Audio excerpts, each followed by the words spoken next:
Good morning students. जैसा कि हम पिछले वीडियोस में पहले 2 चैप्टर को कंप्लीट कर चुके हैं। आगे हम सिलेबस के अकॉर्डिंग हम 5वें चैप्टर को आज शुरू करेंगे। तीसरा और चौथा चैप्टर हम बीच में छोड़ के चलेंगे, क्योंकि 5वां जो चैप्टर है कांग्रेस प्रणाली, चुनौतियां व पुनर्स्थापना, जो इस चैप्टर का कनेक्शन है वो सीधा सा दूसरे चैप्टर के साथ है और उसी से ये रिलेटेड है। तो इसी चैप्टर को हम 5वें चैप्टर को आगे बढ़ाएंगे। जैसा कि आप सभी को पता है कि कांग्रेस की स्थापना 1885 में A.O. ह्यूम द्वारा की गई थी और ये एक ऐसा संगठन था जो कि अंग्रेजी सरकार और भारतीय जनता के बीच की एक कड़ी का काम जो है कांग्रेस कर रही थी। समय समय पर जो शुरुआती दौर था उसमें गोपाल कृष्ण गोखले जो है उन्होंने एक बड़ी भूमिका कांग्रेस में निभाई। उसके बाद अगर कहें तो बाल गंगाधर तिलक और फिर महात्मा गांधी इससे जुड़े और लंबे समय तक उन्होंने कांग्रेस का जो है नेतृत्व किया। सरोजिनी नायडू, एनी बेसेंट, 2 महिलाओं ने भी इसमें कांग्रेस में अपनी महत्वपूर्ण भूमिका निभाई। उसके बाद का दौर अगर हम कहें कि वो 1925 या 27-28 के बाद का दौर जो माना जाता है वो पंडित जवाहरलाल नेहरू और B.R. अम्बेडकर ने कांग्रेस में महत्वपूर्ण भूमिका निभाई और आज़ादी के समय तक वो इसको लेकर के गए। महात्मा गांधी जी की भूमिका इसमें मैं कहूँगा कि 1915 के बाद से लगातार 1948 तक सक्रिय भूमिका जो है वो महात्मा गांधी जी की रही है। देश आज़ाद हुआ 15 अगस्त 1947 को। उसके बाद इंटरिम गवर्नमेंट के प्रधानमंत्री पंडित जवाहरलाल नेहरू बने। पंडित जवाहरलाल नेहरू 1952 के जो चुनाव हुए उनमें भी एक कुशल नेतृत्व की वजह से पूर्ण बहुमत की सरकार के प्रधानमंत्री बने और 1957 में भी और फिर 1962 में भी।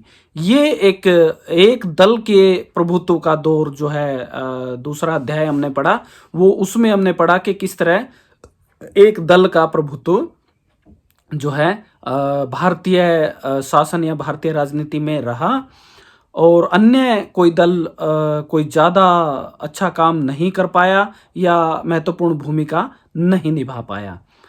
तो ऐसे में जब 1962 में पंडित जवाहरलाल नेहरू प्रधानमंत्री बनते हैं तो युद्ध जो है चाइना के साथ लड़ना पड़ता है और ऐसे में जो स्थिति होती है बहुत ज़्यादा भारत की खराब हो जाती है। आर्थिक दशा बिल्कुल दयनीय हो जाती है। लोगों के पास खाने पीने की वस्तुओं की कमी होने लगती है। वहीं चाइना से जो युद्ध हुआ उसमें हमें बहुत हानि, बहुत क्षति हुई और जान माल की जो है बहुत हानि हुई। हथियारों की कमी थी। ऐसे में पंडित जवाहरलाल नेहरू द्वारा संकल्प लिया जाता है कि हथियारों को और सैन्य शक्ति को बढ़ाया जाए। तो ज़्यादा खर्च जो है सैन्य शक्ति पर किया जाने लगा। ऐसे में अचानक क्या होता है कि 27 मई 1964 को पंडित जवाहरलाल नेहरू की का देहांत हो जाता है, उनकी मृत्यु हो जाती है और ऐसे में संकट आ खड़ा होता है। इस बुरी जो आर्थिक स्थिति के दौर से भारत गुजर रहा था, ऐसे में एक कुशल नेतृत्व के व्यक्ति पंडित जवाहरलाल नेहरू का निधन हो जाता है और देश के सामने 2 बड़े क्वेश्चन जो है महत्वपूर्ण प्रश्न आकर के खड़े हो जाते हैं। उनमें से एक है कांग्रेस का जो उत्तराधिकारी वो कौन होगा, दूसरा देश की को आगे लीड कौन करेगा, यानी देश का प्रधानमंत्री कौन बनेगा और क्या लोकतांत्रिक व्यवस्था कायम रह पाएगी। ये एक बहुत महत्वपूर्ण क्वेश्चन था कि जिस प्रकार से पंडित जवाहरलाल नेहरू ने भारत में लोकतांत्रिक व्यवस्था को कायम करने के लिए भरसक प्रयास किया और वो उसमें सफल भी हुए, लोकतंत्र कायम करने में सफल हुए। ऐसे में अब क्वेश्चन आन खड़ा हुआ कि पंडित जवाहरलाल नेहरू की मृत्यु के बाद क्या कोई ऐसा कुशल नेतृत्व वाला व्यक्ति भारतीय राजनीति में आ पाएगा जिसने लोकतंत्र को भविष्य में भी बनाए रखे। कहीं ना कहीं डर तानाशाही का भी था, लोकतंत्र के बिखराव का डर था, कहीं ना कहीं एक और डर जो भारतीय राजनीति को सता रहा था वो कहीं ना कहीं सैन्य शासन, जैसा कि पाकिस्तान में हो रहा था ऐसा ही भारत में भी आशंकाएं हो रही थी। लेकिन इन सब से जो है पार पाया गया और जो उत्तराधिकारी के तौर पर वो श्री लाल बहादुर शास्त्री को जो है भारत का प्रधानमंत्री चुना गया। और उनके कुशल नेतृत्व की वजह से जैसा कि वो अपने पंडित जवाहरलाल नेहरू के समय में मंत्री पद पर रहते हुए उन्होंने दो समस्याओं को, एक तो असम में भाषीय जो समस्या थी, भाषा के आधार पर जो झगड़े हो रहे थे उनको उन्होंने बहुत कुशलता से सुलझाया।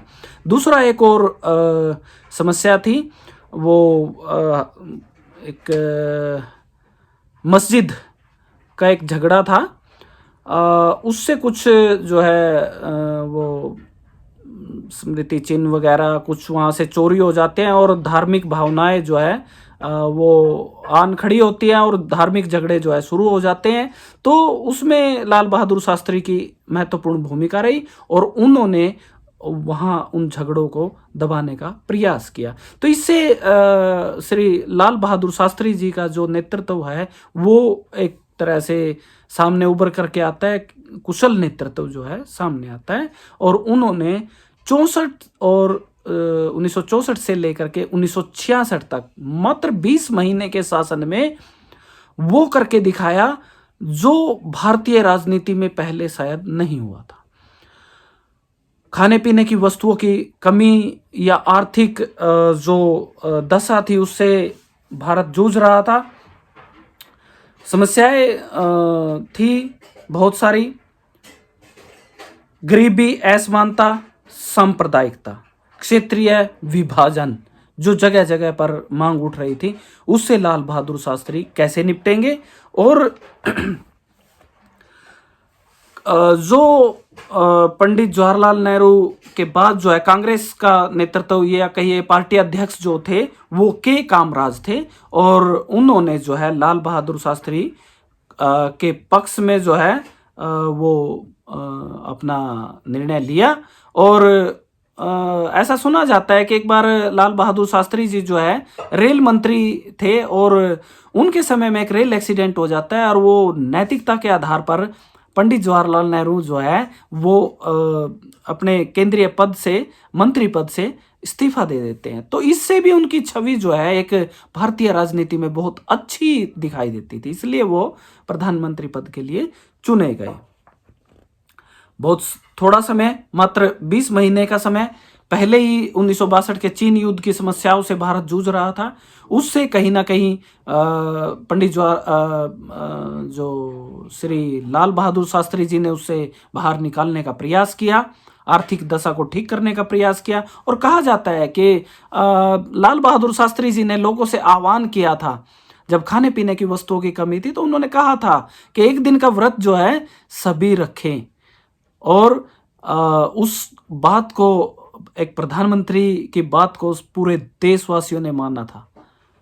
तो और बाद में फिर उन्होंने जैसे खाद्यान्नों की कमी हो रही थी, कृषि क्षेत्र में एक जो है वो क्रांति उन्होंने करी और जय जवान जय किसान का जो है उन्होंने नारा दिया। सीमा पर जवानों की जो है हौसला अफजाई के लिए सेना की भर्ती की गई और किसानों को जो जरूरी खेती करने के लिए इक्विपमेंट थे वो उपलब्ध कराने का प्रयास उन्होंने किया कि ज़्यादा से ज़्यादा उत्पादन किया जा सके। इस तरह से हम कह सकते हैं कि श्री लाल बहादुर शास्त्री जी का जो नेतृत्व है वो एक कांग्रेस के उत्तराधिकारी के रूप में बहुत सफल रहा।